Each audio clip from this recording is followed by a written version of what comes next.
Friends, welcome to my channel. ఇక బాగి అయితే పురిటి నొప్పులు పడుతూ ఉంటుంది. ఇక చుట్టుపక్కల హాస్పిటల్ లేకపోవడంతో ఒక ప్లేస్కి తీసుకుని వచ్చి అక్కడ చుట్టూ చీరలు కట్టి ఇక చంబా అయితే పురుడు పోస్తూ ఉంటుంది. బాగి విపరీతంగా నొప్పులు పడుతూ ఉంటే ఇక ఉరుములు మెరుపులతో కూడిన అలజడి అయితే బయట చుట్టుపక్కల జరుగుతూ ఉంటుంది.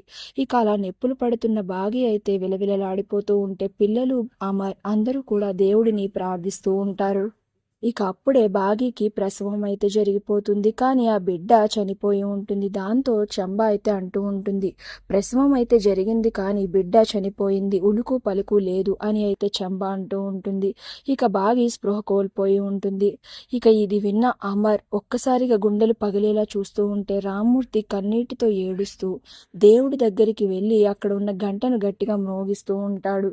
ఇక అప్పుడే పక్కనే ఉన్న 6 చిత్రగుప్తాలు అయితే చాలా బాధగా చూస్తూ అయ్యో ఇలా జరిగింది అని అనుకుంటూ 6 వెంటనే తన మాయా ఉంగరంతో ధూమ్ తత అని ఆ ఉలుకు పలుకు లేని చిన్న పాప జీవంలోకి వెళ్తుంది. ఇక వెంటనే ఆ పాప ఏడుస్తుంది.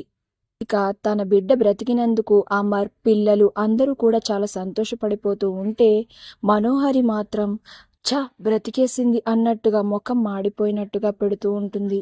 మరి ఇలా అయితే 6 ఇంకో జన్మ అయితే ఎత్తింది. మరి ఇప్పుడు కథ ఏ మలుపు తిరగనుంది?